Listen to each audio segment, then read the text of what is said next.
Magandang araw, mga kaibigan. Bigyan natin ng reaction opinion itong post ang balita ngayon.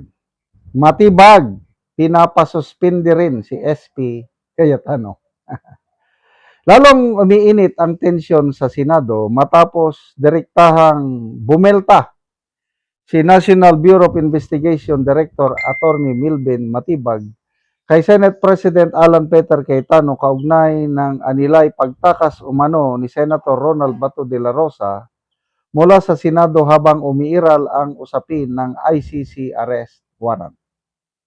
Ito ay matapos lumabas ang ulat na nirekomenda umano ni SP Cayetano sa ombudsman ang pagsuspende kay Matibag kasunod ng 6 na buwang suspension na ipinataw sa Sergeant at Arms na si Mau Aplaska.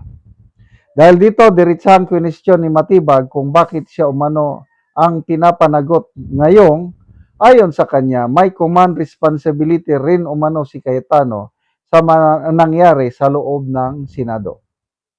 Ito ang sabi niya sa isang press conference na napakinggan ko siya.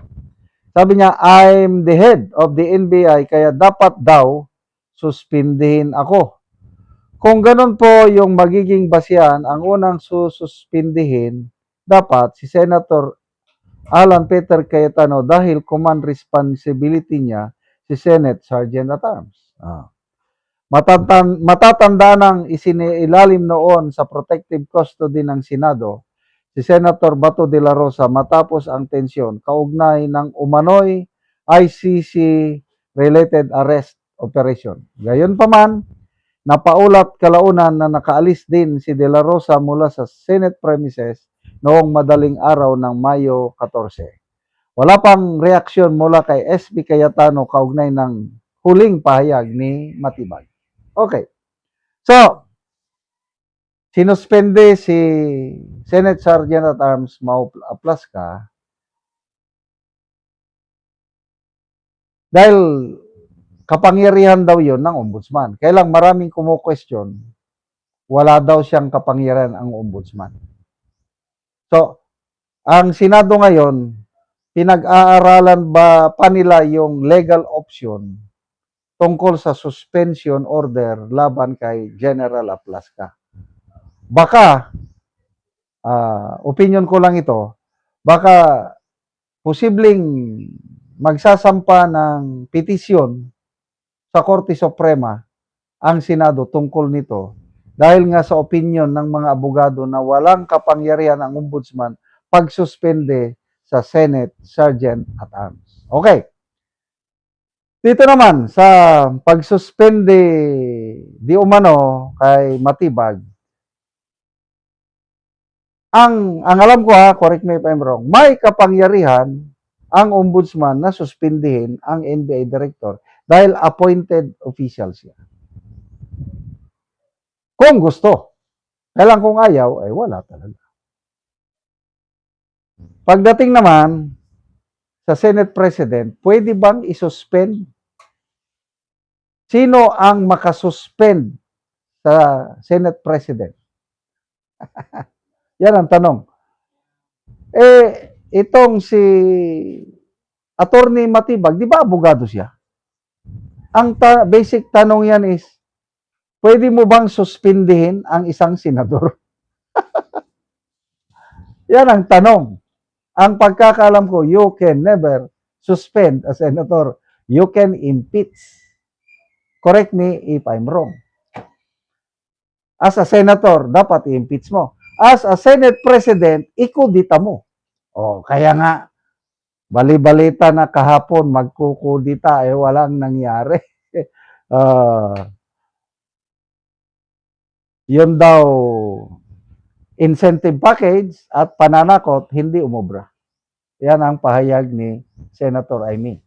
Ang si Subiri lang ang nagpahayag na he wants to be identified with the minority.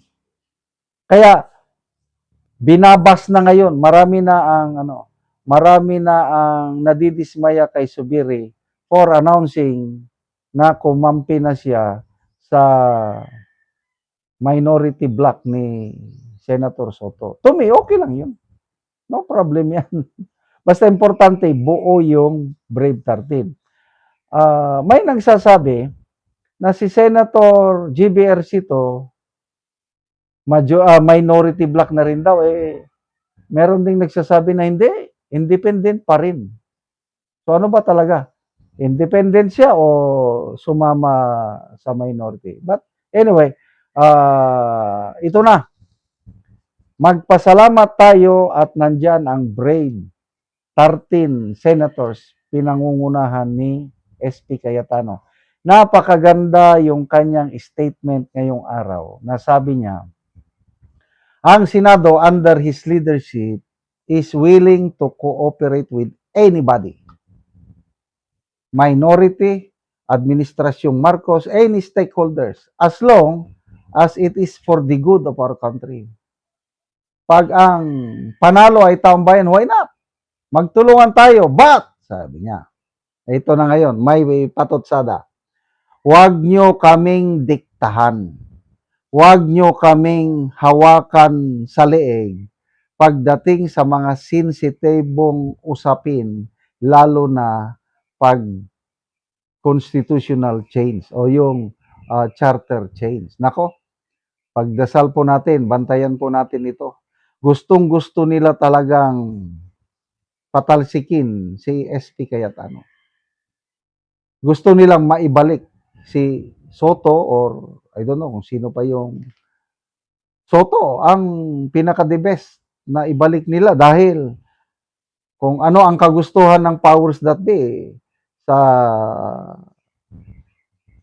tingin ko opinion ko lang, susunod si Soto.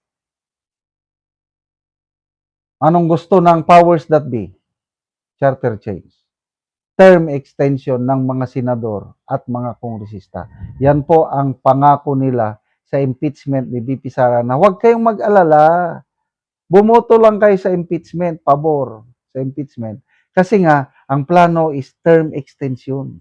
Mag-charter change tayo.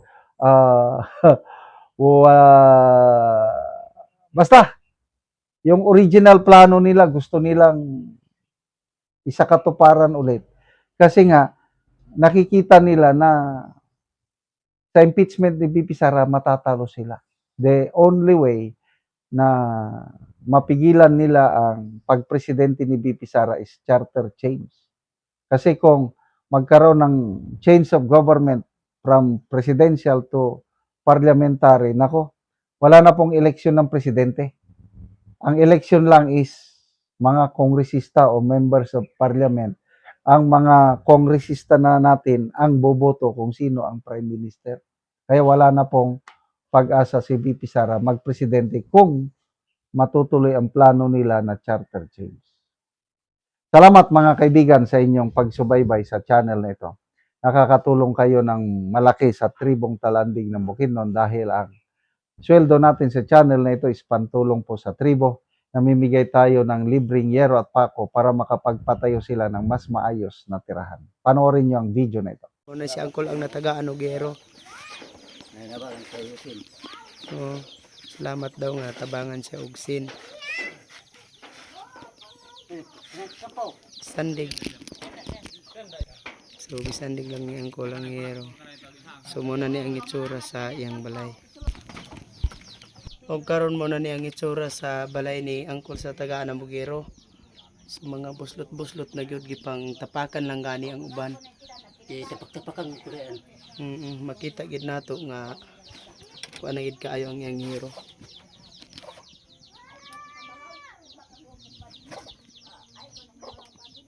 So mauna ni ang ilang kahimtang sa ilang panimalay. O karon Kol, pila na ni katuig ang imong balay sa imong atop ngayon ani ang itsura? 12 na katuig. 12 na katuig. Kay kuan natay mga kortahan igo naman sa pagkaon. Basta nga daot na ng mga sin. Oo, so lagid ka nakaatop. Awa tama wa ko makaatop. So unsa ra day imong trabaho Kol? Mais Mais lang. So gabasok lang gyapon. gabasok. So naa kay estudyante Kol wala? Na Pila ka buok yung estudyante? duha. So unsa na yung mga grade? Grade 5 og grade 6. Grade 6 o grade 5. So, kuhan gid kol ba? Taman lang gyud sa estudyante ang imong kwarta. Kari sa mga pagkaon. Galisod gani mo sa inyong pagkaon kol. Salamat Ginoo nga sa pagtabang sa sin. Oo nga kuan. So naa pa kay asawa karon kol. Naglato man siya, nag-apro ng pasin, hindi na to siya mag Oo, so nakalakaw siya. So ikaw lang karon ang nabilin sa balay. Oo, Oo. siguro. So nagpasalamat si Uncle sa Ginoo sa nagtabang sa sin nga makaatop na gid siya. Salamat kay Kol. Salamat.